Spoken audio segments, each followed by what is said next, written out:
आजादी आजादी आजादी आजादी आजादी आजादी आजादी आजादी पर बीजेपी आईटी सेल का तो ऐसा नहीं है, वो तो रोज बहुत बहादुर होकर एक व्हाट्सएप मुसलमानों के खिलाफ निकाल ही देता है। पूरे नारेबाजी के साथ जो जिस तरीके से यहाँ पर अब प्रदर्शन कर रहे हैं और तमाम छात्र यहाँ पर मौजूद है, तमाम संगठन के छात्र यहाँ पर मौजूद है। जब जब मोदी डरता है, जब जब मोदी डरता है,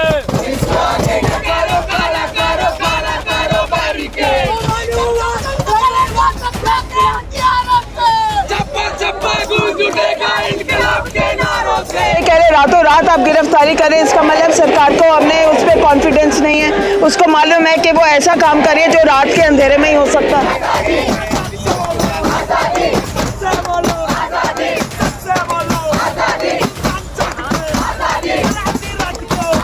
देश में जानबूझ के एक ऐसा माहौल बनाया जाता है कि सिर्फ धर्म की बात हो, सारे टीवी चैनल्स पे सिर्फ मस्जिद और मंदिर की बहस हो, और जिसमें जो अहम मुद्दे हैं आज के दिन में यूथ जो है अनएम्प्लॉयड है, वो बात बिल्कुल नजर ना।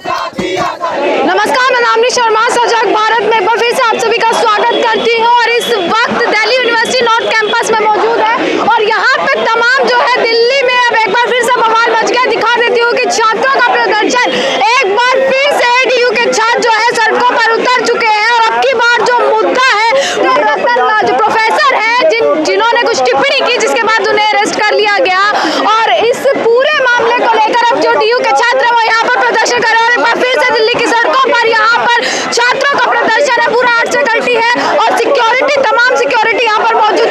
यहाँ पर देख पाएंगे तमाम छात्र यहाँ पर मौजूद है और एक बार फिर से तमाम छात्र जो है सड़कों पर उतर चुके हैं और दिल्ली की तमाम तस्वीरें जो काफी महत्वपूर्ण तस्वीरें हैं वो मैं आपको यहाँ पर दिखा रही हूँ और यहाँ पर देखेंगे छात्रों का प्रदर्शन जो है एक बार फिर से जारी है। कि रातों रात जिस तरीके से उनको उठा लिया गया उनके घर से, और अभी फैमिली को ये भी नहीं मालूम है कि वो किस स्टेशन में है। उनको 2 बजे हम सुन रहे हैं कि 30,000 ही लाया जाएगा। तो एक तरीके से सरकार इस बात से डरती है। सरकार को भी मालूम है, प्रशासन को मालूम है कि स्टूडेंट और टीचर जो है उनके समर्थन में उतरेगा, तो रातों रात अदरवाइज गिरफ्तार करने का कोई मतलब नहीं है। तो हम यही डिमांड कर रहे हैं कि उनको रिहा किया जाए। पर जिस प्रकार से जो टिप्पणी की गई थी उसको एक गलत तरीके से सोशल मीडिया पर जो दिखाया जा रहा है, दर्शाया जा रहा है, गलत क्या है उसमें?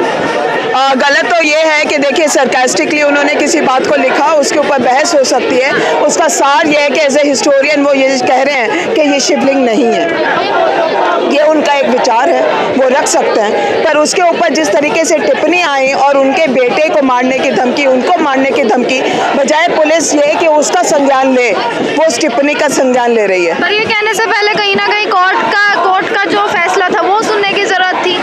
नहीं, आपके पास तो रोज व्हाट्सएप आ रहे हैं, कौन कोर्ट को सुन रहा है? आपके पास रोज बीजेपी आईटी सेल का एक व्हाट्सएप आता है जो माइनॉरिटीज के खिलाफ कुछ बोलता है, जो किसी बात पे किसी चीज के लिए कहता है। आपके बीजेपी के ओपिनियन बिल्डर्स खुल के सड़कों पे कहते हैं कि कत्लेआम होना चाहिए, खुल के कहते हैं कि बलात्कार होना चाहिए। उसके ऊपर क्या आप कहेंगे? तो ये जो डिस्प्रपोर्शनेट मामला चल रहा है पूरे देश में, ये सबको समझ आ रहा है। मतलब कहीं ना कहीं जो ट्वीट किया गया था, जो टिप्पणी की गई, वो सरकार पर तंज कसने की कोशिश थी एक तरीके से।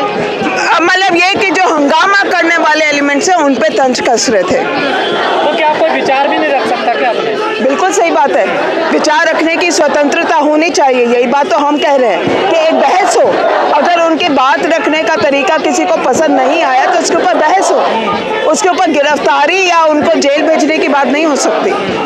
पर विचार रखना और एक तरीके से प्रश्न उठाना है, इन दोनों चीज़ों में भी तो फर्क है ना। तो रतन लाल के ऊपर जो एक्चुअल अटैक है, आप देखिए ऐसा है कि ये अटैक तो होना ही है। वो इसलिए अटैक होना है क्योंकि उनका एक बहुत बेहतरीन यूट्यूब चैनल चलता है जिसके माध्यम से लाखों उनके सब्सक्राइबर हैं, जिसके माध्यम से वो सरकार क्या क्या पॉलिसीज कर रही है उसका विश्लेषण करते हैं। नेशनल एजुकेशन पॉलिसी कैसे दलितों को और माइनॉरिटीज़ के खिलाफ जाएगा इसका विश्लेषण करते हैं। किसान आंदोलन का विश्लेषण करते हैं जो पूरे देश में किसान मजदूरों के साथ, मुसलमानों के साथ या आपके दलितों के साथ हो रहा है उसके ऊपर बातचीत करते हैं। एक तरीके से उसी से डर के ये हमला किया गया है। धर्म के मुद्दों को ही क्यों उठा रहे हैं? मुद्दे विकास के मुद्दे धर्म से तो नहीं जुड़े हुए ना, विकास के मुद्दे तो आप बिल्कुल सही कह रहे हैं, बिल्कुल सही कह रहे हैं। देश में जानबूझ के एक ऐसा माहौल बनाया जाता है कि सिर्फ धर्म की बात हो, सारे टीवी चैनल्स पे सिर्फ मस्जिद और मंदिर की बहस हो, और जिसमें जो अहम मुद्दे हैं आज के दिन में यूथ जो है अनएम्प्लॉयड है वो बात बिल्कुल नजर ना आए। जो एक एक घर को तोड़ रहा है,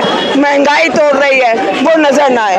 तो ये हालात बनाए जा रहे हैं इस सरकार के द्वारा। लोग कह रहे हैं कि दलित इस वजह से उनकी अरेस्ट हुई है, गिरफ्तारी हुई है। बिल्कुल सही कह रहे हैं, वो एक बहुत इम्पॉर्टेंट ओपिनियन बिल्डर है, बेहतरीन दलित स्कॉलर हैं, और वो एक आप देखिए कि कितने स्टूडेंट्स यहाँ आए हैं क्योंकि वो एक आइकन है और इसीलिए उन पर गिरफ्तारी हुई है क्योंकि वो अपने विचार को बेखौफ होकर रख रहे हैं। सरकार के लगातार वो नीतियों का विरोध करते रहे हैं, बिल्कुल बिल्कुल, मैंने तो कहा ना कि वो एक यूट्यूब चैनल चलाते हैं जिसके अंदर विश्लेषण करते रहते हैं सरकारी नीतियों का। या ऊना में जो दलितों के खिलाफ हुआ, किसी और जगह पे कुछ होता है तो वो विश्लेषण करते हैं, एपिसोड करते हैं। गिरफ्तारी की टाइमिंग को लेकर भी सवाल उठ रहे हैं क्योंकि आज सैटरडे है, कल संडे है। बिल्कुल सही कह रहे हैं, रातों रात आप गिरफ्तारी करें इसका मतलब सरकार को अपने उस पर कॉन्फिडेंस नहीं है। उसको मालूम है कि वो ऐसा काम करिए जो रात के अंधेरे में ही हो सकता है।